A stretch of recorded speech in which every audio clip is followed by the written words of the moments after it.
यीशु मसीह के नाम में हम आपका स्वागत करते हैं। सभी को जय मसीह की। और प्रभु का हम धन्यवाद देते हैं कि प्रभु हमें अवसर देते हैं कि हमारे माध्यम से प्रभु अपने नाम को महिमा और आदर दे सके। आज के समय में हम विशेषकर हमारे मित्र रेवरेंड आशीष कुमार का हम धन्यवाद देना चाहते हैं, जिन्होंने ये खूबसूरत मौका हमारे लिए उपलब्ध कराया है, खासकर प्रभु के वचन को हम शेयर कर सकें। आइए हम प्रार्थना करें।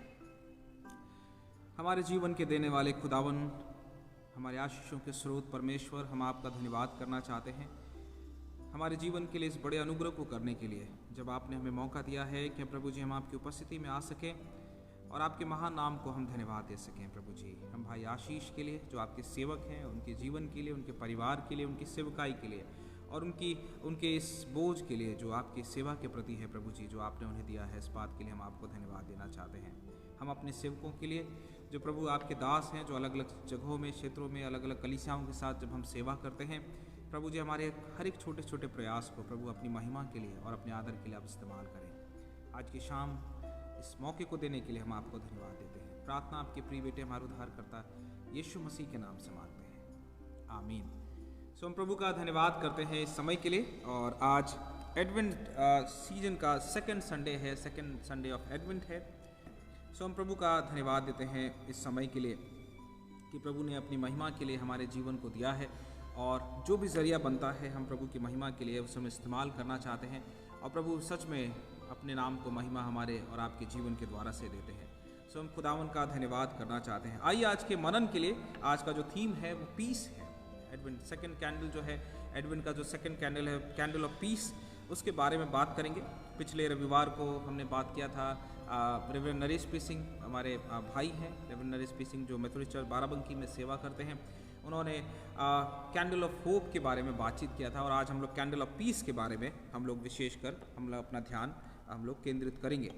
आप मेरे साथ निकालिए यशायाह नबी की पुस्तक, उसका 9 अध्याय पद 6 और 7 पद। यशायाह नबी की पुस्तक, उसका 9 अध्याय पद 6 और 7। प्रभु का वचन कुछ इस प्रकार यहाँ पर कहता है, क्योंकि हमारे लिए एक बालक उत्पन्न हुआ है और हमें एक पुत्र दिया गया है, और प्रभुता उसके कांधे पर होगी, और उसका नाम अद्भुत युक्ति करने वाला, पराक्रमी परमेश्वर, अनंत काल का पिता और शांति का राजकुमार रखा जाएगा। उसकी प्रभुता सर्वदा बढ़ती रहेगी और उसकी शांति का अंत नहीं होगा। सेनाओं की यहोवा के धुन के द्वारा यह हो जाएगा। प्रभु अपने वचन के पढ़े जाने और सुने जाने पर हम सबको बहुत आशीष दे, आमीन। प्रभु का हम धन्यवाद करते हैं इस समय के लिए। हम लोग लगातार, जब हम लोग एडवेंट सीजन में प्रवेश कर चुके हैं, तो हम लगातार प्रभु के वचन से हम सीख रहे हैं, और अलग अलग सेवकों के द्वारा से, अलग अलग माध्यमों से हम प्रभु के वचन के बारे में बातचीत कर रहे हैं, और हम प्रभु के अनुग्रह को और उसकी बड़ी आशीष को अपने जीवन के लिए प्राप्त कर रहे हैं। आज जब सेकेंड संडे ऑफ एडवेंट है, हम प्रभु का धन्यवाद करना चाहते हैं। और इस समय में हम लोग बात करेंगे कि किस तरह से जो प्रभु हैं, यीशु मसीह हैं, वो शांति के राजकुमार हैं। वचन क्या बताता है कि वो शांति का राजकुमार, उनका नाम रखा जाएगा।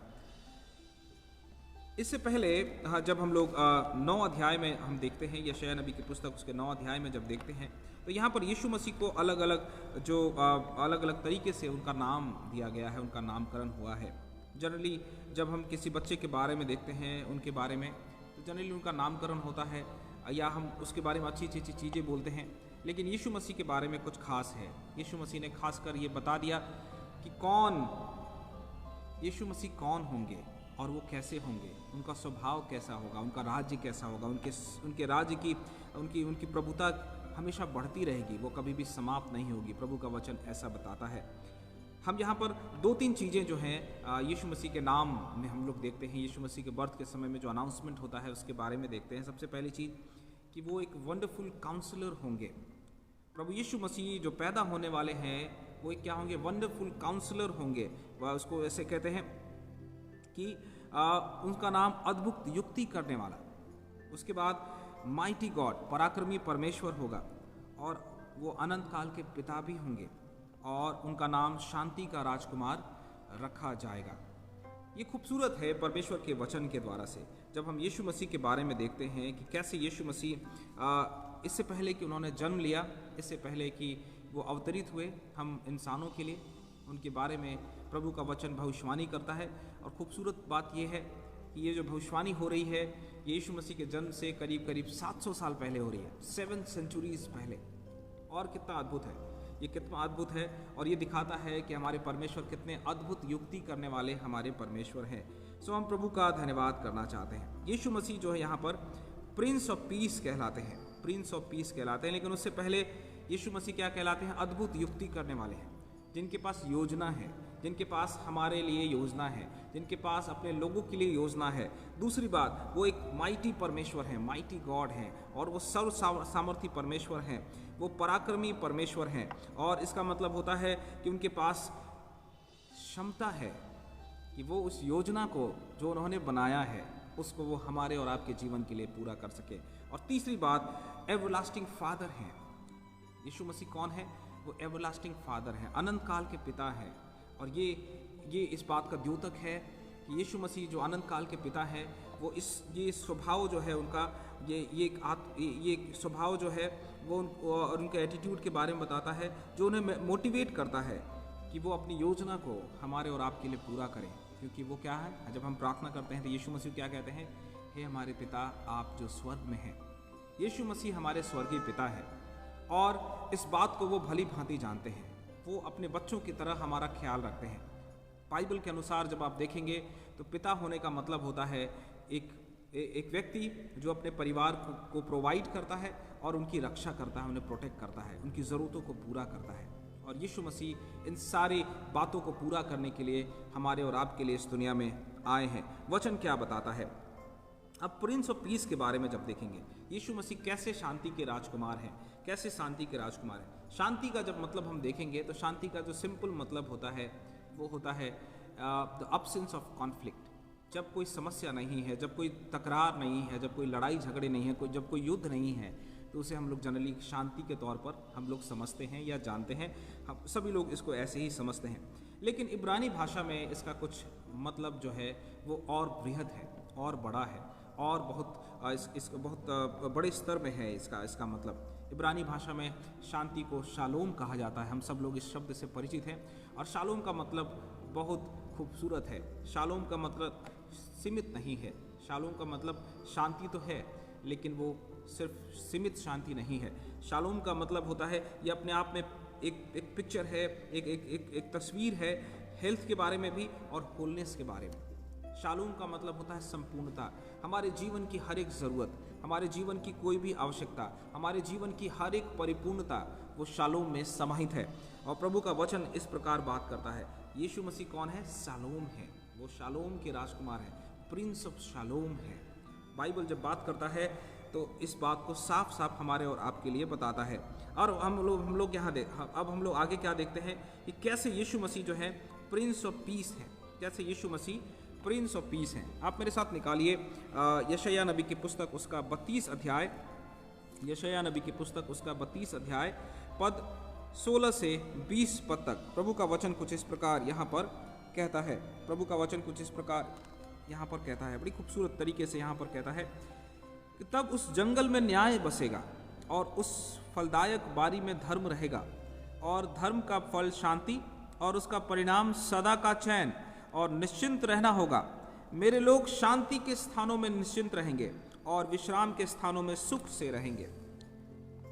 प्रभु का वचन क्या बताता है कि उनके लोग जो है वो शांति के साथ रहेंगे। कैसे रहेंगे शांति के साथ? जब हम अपने आसपास देखते हैं तो ये बातें बेमानी लगती हैं।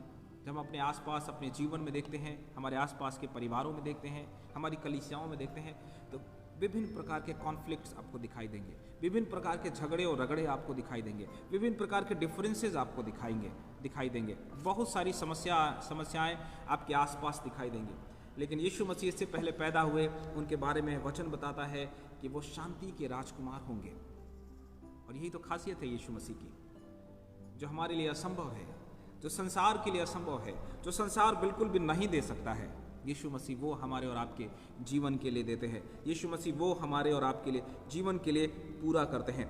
यहाँ पर बाइबल जो है 3 अलग अलग तरह के डिस्टिंक्ट तरीके का पीस के बारे में बातचीत करता है, जो यीशु मसीह ने पूरा किया, जिसके कारण से हम उन्हें प्रिंस ऑफ पीस कहते हैं, जिनके कारण से हम उन्हें प्रिंस ऑफ शालोम कहते हैं।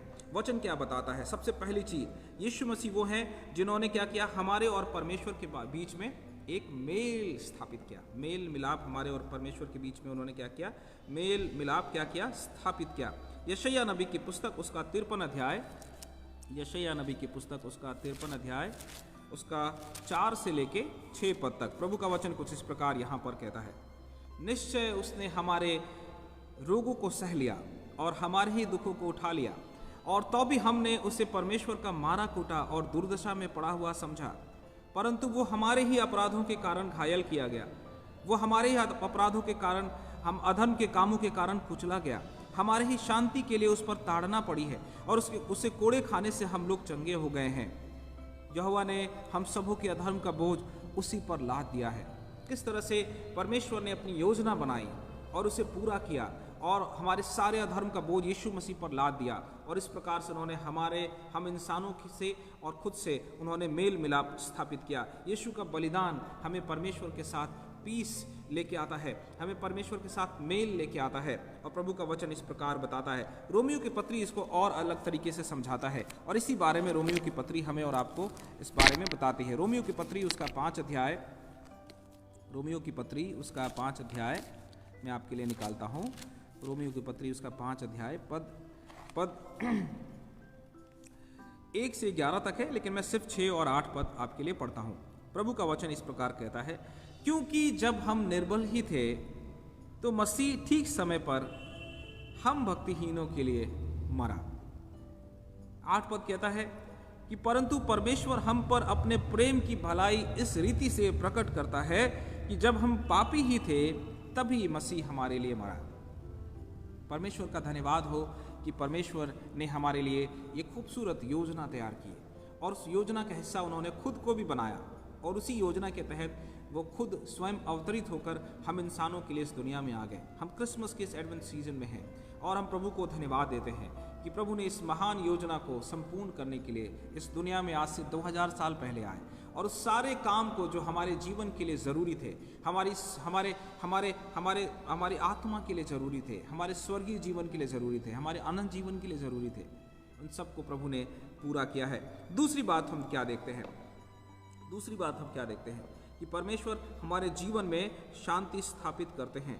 वचन बताता है यूहन्ना रचित सुसमाचार उसका 16 अध्याय, यूहन्ना रचित सुसमाचार उसका 16 अध्याय, वहाँ पर यीशु मसीह कहते हैं 16 यीशु मसीह कहते हैं कि 16 अध्याय 32 और 33 पद कुछ इस प्रकार यहाँ पर यीशु मसीह कहते हैं कि संसार में तुम्हें क्लेश होता है, परंतु ढांढस बांधो, मैंने संसार को जीत लिया है। तुम ढांढस बांधो, मैंने संसार को जीत लिया है। आपको लग रहा है कि संसार में कई सारी बातें हैं जो आपके बस के बाहर हैं, संसार में कई सारी, मैंने उन सारी बातों को जो तुम्हें असंभव प्रतीत हो रही हैं उनको मैंने जीत लिया है। हमारे यीशु मसीह ऐसे ही हैं, हमारे यीशु मसीह विजयी हैं, और वो हमें विजय के उत्सव में, जय के उत्सव में लिए फिरते हैं। वचन इस प्रकार बताता है, और उसके बाद वचन बताता है कि he will complete peace perfectly when he comes again. यशायाह नबी की पुस्तक उसका 11 अध्याय क्या कहता है? यशायाह नबी की पुस्तक उसका 11 अध्याय मैं आपके लिए पढ़ूंगा, और आज के वचन को हम लोग यहीं पर समाप्त करेंगे। यशायाह नबी की पुस्तक उसका 11 अध्याय 1 से 5 पद तक मैं आपके लिए पढ़ूंगा। वचन क्या बताता है? किस तरह से परमेश्वर अपने पीस को, अपने शांति को, अपने मेल को, अपने रिकन्सिलिएशन को हमारे और आपके जीवन के लिए पूरा करते हैं। और यहाँ पर प्रोफेसी है शांति का राज्य। तब यिशै के ठूंठ में से एक डाली फूट निकलेगी, और उसकी जड़ में से एक शाखा निकलकर फलवंत होगी। यहोवा का आत्मा बुद्धि और समझ का आत्मा, युक्ति और पराक्रम का आत्मा और ज्ञान और यहोवा की भय का आत्मा उस पर ठहरा रहेगा, और उसको यहोवा का भय सुगंध सा भाएगा। और प्रभु का वचन क्या कहता है कि वो मुंह देखा न्याय नहीं करेगा, न अपने कानों के सुनने के अनुसार निर्णय करेगा, परंतु वो कंगालों का न्याय धर्म से और पृथ्वी के नम्र लोगों का निर्णय खराई से करेगा। और वो पृथ्वी को अपने वचन के सोटे से मारेगा, और अपने फूंक के झोंके से दुष्ट को मिटा डालेगा।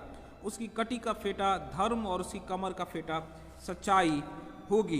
प्रभु का धन्यवाद हो इस खूबसूरत वचन के लिए, परमेश्वर के इस खूबसूरत वायदों के लिए जो यीशु मसीह पूरा करते हैं। और आप ध्यान दीजिएगा, जब यीशु मसीह के बारे में जब भविष्यवाणी होती है तो इसमें 2 तरह की भविष्यवाणी है। एक यीशु मसीह के जन्म के विषय में है, पहले आगमन के बारे में, और दूसरा उसी हिस्से में है जो यीशु मसीह के द्वितीय आगमन के बारे में है। और इसीलिए अक्सर कई लोग यीशु मसीह को समझने में कंफ्यूज होते हैं या उसको ठीक से समझ नहीं पाते हैं। उन्हें लगता है यीशु मसीह अपनी सामर्थ दिखाने वाले व्यक्ति नहीं हैं। यीशु मसीह यहाँ पर तो दीन और मीक बन के आए हैं। लेकिन इसीलिए वचन बताता है, जब वो स्वर्गारोहण उनका हो रहा था, स्वर्गदूतों ने कहा कि तुम इस तरह से आसमान में क्यों देख रहे हो। वचन बार बार बताता है, प्रकाशित वाक्य उसको 19 अध्याय में पढ़िएगा, वहाँ पर यीशु मसीह के द्वितीय आगमन के बारे में है। किस तरह से बड़ी सामर्थ के साथ यीशु मसीह आएंगे और वो सब कुछ बदल देंगे, वो सब कुछ बदल देंगे और वो हमारे लिए सब कुछ नया कर देंगे। वो हमारे जीवन को इसी प्रकार नया कर रहे हैं ताकि जब वो आए दोबारा तो हम उनके राज्य के लायक हो सके, हम उनके योग्य हो सकें। हम परमेश्वर ने हमारे लिए सहायक भेजा है। परमेश्वर ने यीशु मसीह ने प्रार्थना की, यीशु मसीह ने कहा कि मैं पिता से विनती करूंगा कि वो तुम्हें एक सहायक देगा, और वो सहायक न सिर्फ तुम्हारे संग होगा बल्कि वो तुम्हारे भीतर होगा। परमेश्वर अपनी शांति इसी तरह से हमारे और आपके जीवन के लिए स्थापित करते हैं, या दूसरे शब्दों में कहें कि परमेश्वर ही है जो शांति के राजकुमार है। He is a source of peace, he is a source of shalom.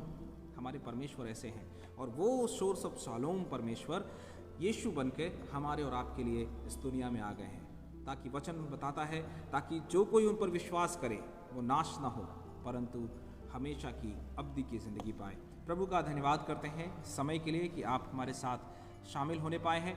प्रभु आपको इस वचन के द्वारा से आशीष दे और आप प्रभु में हमेशा आप बढ़ते जाएं। आइए हम प्रार्थना करेंगे।